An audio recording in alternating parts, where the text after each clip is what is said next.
Assalamu alaikum and welcome back. Before we left for the break, we talked about what will be the solution. But before I come to the solution, I'd like to pick up on this point. Mujahid Bhai said that the golden era of the Bangladeshi Indian curry industry, we were going through the golden era. Are you saying the golden era is over now? No. No, we're still going through the golden era. Still going to golden Okay. era. Only time has changed. And also, when I say golden era, if you look at that, the curry industry is saturated all over Europe. I went holiday in France. I never dream of curry, one of the hotel. They said that in your room, you have got micro oven, you can take frozen chicken jalfrezi, you can eat it. So you can heat it up in your room. I understand that. So the era is still there. It's still there. So, or has the era now, like we talked about before, the curry has become a commodity now, so it's not a specialty anymore. I've got two. That's why the hotel is serving it. Yeah, that's well, it's not a commodity. It's a demand that I went Montepolo. It's a British people goes for holiday, and but the hoteliers see that British people love the curry, so they're catering their clientele. But one thing, commodity, and another thing, Mr. Dr. mentioned that the food have to be salad and etc. etc. In fact, I still believe that, and I can prove that the curry industry, among curry, is the still best food ever. If you go in analysis, okay, there is a one or two. You say you can prove. What is your proof? Proof is that. Why do you say it's the best proof? Because I mean everybody will agree differently. Some people may like some other food, so you can say the curry is the best food. The ingredient is a technique of adding, but still doing the chicken, which is the fresh chicken, still meat, which is the fresh meat. I understand all that, but we want to talk about today even the World Health Authority, they said that the burger and etc. processed food is a cancer, if they compare to cigarettes and so on. They talk about bacon and sausages and so on and so forth. But also in some of the curries, your chicken tikka masala and your kurma, you put so much single cream and so much other. It's if you generalize it, there may be, it's a huge industry. So there need to be a guidance. I understand. So let's not talk about the health issues. That's for another topic. We still want to. I mean, we have got limited time because we were 10 minutes late on the show. Okay. If NTV provided a helicopter, maybe we would have been here on time. We then be here on time. Exactly. But, we have to cut across all of London to come here. So the solution. What is the solution? How can these eateries make money? How do they have to give discounts? So shall I answer this? Yep. If you make a short, so okay. Yeah. We making awareness, which is what is the online trade they are doing on it. There is some good people coming up to help the industry, and they said that we'll guide you, that your advertisement should be like this. There is a guidance. That end of the day you are not ripped off. As you went in our office, and let's not talk about me today. No, went in our office, and you give a guideline that look, there should be, I'll help the industry because of the etc. because your business based on the curry industry. There is a awareness which is, we are getting the result. Even we are talking about the unfair advertisement and etc. They're coming off it. They knows that the people understanding it. They knows that the restaurant they're taking the advertisement and business. They are not going to survive. But is that the fear? Last week we had Hafiz Bhai from BCA again. And he never put on online. And after so many years, finally he put on online. I think he went to Just Eat for about 2-3 weeks, and his business did not increase. It's the fear that I'm not online, so the next store is busy. Maybe if I go online, I'll be busy. So, Dr. Datta, what is the solution? What should our customers? I'll talk about from the perspective of marketing. I feel that the people must understand, the whole industry must understand the basic trends within online. And if I say that you don't have to fear about online, Why I have to be always online presence? It is happening. It will be happening more aggressive way. As you said, survival of the fittest. I always say that focus on your own entity. Means differentiate your products. The variations is must. You see, look at the recent the trends, research, reduce the saturated fat, and bring the taste and aroma, and do the marketing strategies, proper marketing, and bring the service differentiation. I always say that having a model to increase the retention, customer loyalty, trust, commitment, more bond, and service quality. You are talking about an individual marketing their own business. That's it. Or whether online or offline, talking about the products, talking about the food, talking about the quality, and they do not have to give discounts. Oh, definitely. They should stand by what they make. What about those thousands of takeaways who work on volume based? I mean, they're so busy making money online, making curries for online eateries, and no time for quality. That's why I wanted to show here the research. 42% still looking for Indian food. If they can, having the options for healthy food, they want Indian food, because the gold standard, the taste and aroma, authenticity, and so on. And that is the biggest asset for us to capitalize. People don't think, as is only 16% people, which we call it hedonist young. Hedonist young, they don't bother about the healthy options. They like burger, they don't bother about the healthy, they don't bother about the disease, they don't bother about the consequences. But 54% people, they like somehow the taste, authenticity, cultural familiarity, and the bond. And we are missing that 54%. We are talking about this 54%. If we can focus on our own differentiation, service differentiation, product differentiation, creating retention, loyalty, trust, satisfaction, I can tell you that you don't have to do what other people are doing. Having the proper internal, external benchmarking means a customer intelligence, market intelligence is vital for our caterers. So, Mark, Dr. Datta is saying it's about the taste, it's about the service, it's about the customer retention, marketing your product. So our small caterers, some of them came from Bangladesh long time ago. They do not have the skills to market. I mean, some of the youngsters who are coming to the business are doing very well. But some of those takeaways and restaurants who's been going for a while, still in the second generation, not in the third generation, what do they do? What is their solution? So you've essentially, the industry has to set up some sort of schools of catering, business schools with regard to supporting.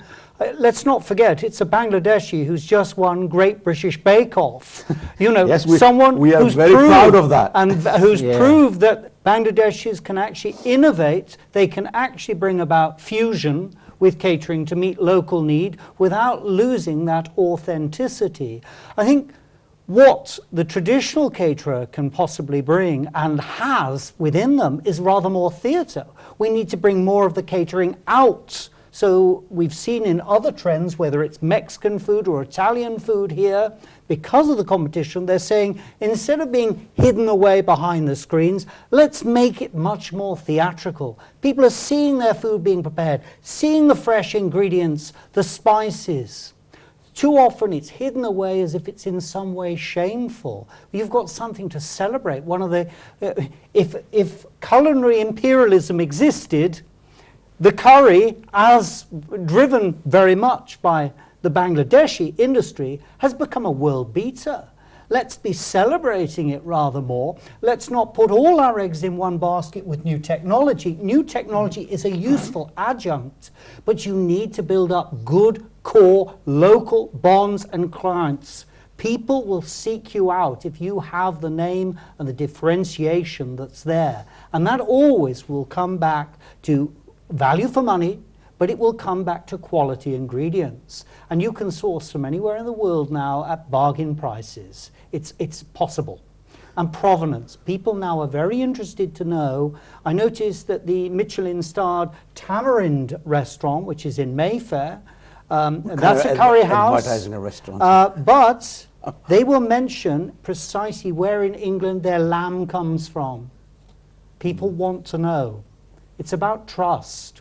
And this follows on from the horse meat scandal that affected the whole country. And people still love your cuisine. Let's not forget that. They still feel a tremendous bond But I think that new technology for many people has given them a sense of fear. But fear because the restaurants and caterers now, who used to turn over £2,000-3,000, take home a couple of £100 a week profits, now those profits they do not see. They do not see their money for 3 weeks because those online aggregators are holding on to their money, and that's the issue. So Bala, I would like to come to you and say that online, I mean, you've talked about the travel agencies, and that's a mature market, but online Mark is saying that do not fear. But from my experience from the industry, though, I can see that they fear of not being on it. They don't fear of being on it, they fear of not being on it. And is it that should our customers, our consumers, understand that if you have a good product, you do not need to give discounts online, because your regular customers will come back to you because they like the way Mr. Ali prepares his chicken tikka masala. Sure. So is it something on that front? So let me give you another interesting analogy of what's happening in another industry. So if you notice what happened with the real estate industry. So when the online world came, so there was in the real estate companies like Zoopla and others who came, who did not have the legacy of brick and mortar stores, and they just went online and they got a huge customer base. But they listed all the estate agents, just like yes. the Now aggregators. what the estate agents also did, they did not want it to be too dependent on Zoopla. They also created their own web brand so that they are in control of their own destiny. So you are advertising our restaurateurs to create their own brands. They should create their own websites. Their own. No, what I'm trying to say is that they should create their own platform, which will help them to diversify their customer acquisition. So today, what is happening is, if you tie up with one online aggregator or two online aggregator, you are dependent on them to generate online, a customer aggregation or customer generation. So you become addicted to them. So if you have a multi-channel approach, and when I say a multi-channel approach means you should be online, you should be offline. Within online, you should be on certain different models of customer acquisition. Not everywhere it is about discounts. For example, there can be a good platform which can be evolved. I'm not sure whether the industry is evolving these kind of platform, but it needs to, because the real estate guys have done it. All the real estate agents have come together and they have done it.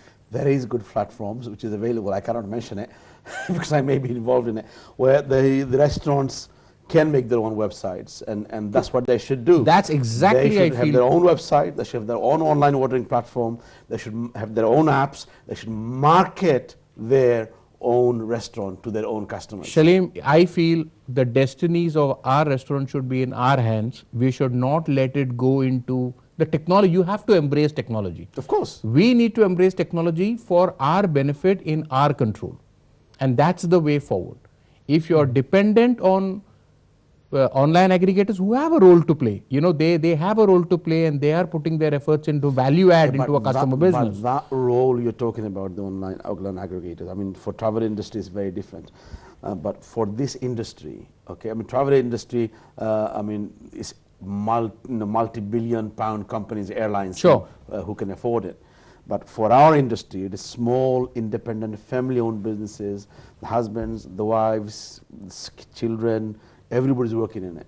And they work day and night to try and keep it afloat. Yeah. Okay. But isn't this where specialist training is actually required? I think sometimes you've got some of the smaller businesses with just sometimes someone from outside coming in, seeing what they're doing right, and they're often doing an enormous amount right, but with some gentle tweaking, they can actually transform. Sometimes it's the decor, or sometimes it's just the way they're putting things together. Come back to what I was saying, is that whereas the other onlines like just Last Minute and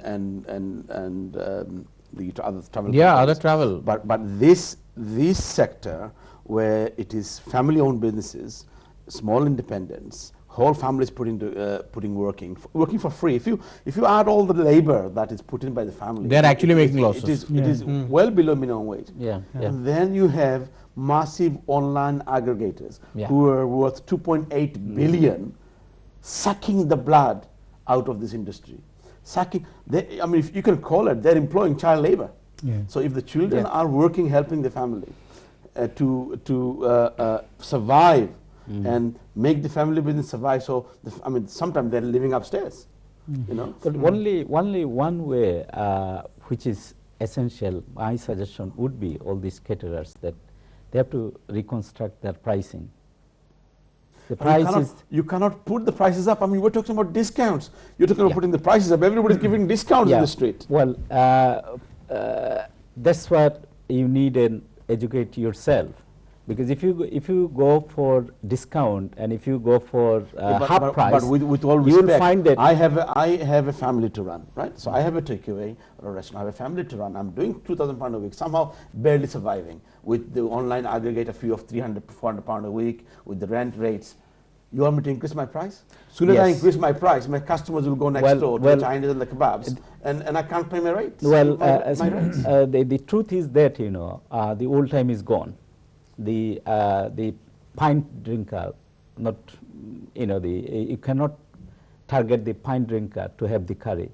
You targeting the real people to serving the curry, and if you do the real food, if you take, you have to analyze it, not overprice, but you have to. So you're coming back to the taste and the marketing and so on and so forth. And on that, if you fear that pricing is a factor, it's not. I don't believe that. Well, I believe that we only have 2 minutes left. Okay. So I just want everybody to have a last say. What's the one thing you can advise to the industry that they can do about this? My advice would be they stand up their own. Just one most important thing from you. Their own website. And own website, own online platform. Doctor? I would like to say that you see the focus on service quality, marketing strategies, and stand on yourself. And try to embrace also the online if it is possible, and segment your market. Mark? For me, I happen to believe that a restaurant should try and have a signature dish, something that marks them out, that people are going to seek them out and celebrate it. And you can celebrate it now via Facebook, via Twitter, via social media as never before. That's something we haven't touched on. Bala, what's the one thing that you give advice to our viewers? As I said before, that they should take charge of their own destiny. They should come together to create their own platform. So again, own website. Own websites, and I'm saying platform, a platform to attract customers and also give value so that you get away from discounts. Okay, we are time's up. So, viewers, we had in detailed discussion about the unfair competition today. We've talked about details of what are the unfair competition, and especially so easy to get sucked in with the online aggregators who are big monsters in the industry, who are making billions from our small family-run businesses. And what we should do, our experts say that you should create your own website, you should have your own platform, you should have concentrate on your quality, your service, create your own signature dish, and your regular customers will come back to you. You do not need to give 30%, 40% discount online or offline. It's about quality and your online presence. So again, I shall see you in a couple of weeks' time. This show will be repeated again next Monday, and next time, hopefully, NTV will give me a helicopter, so I'll be here on time. Thank you very much.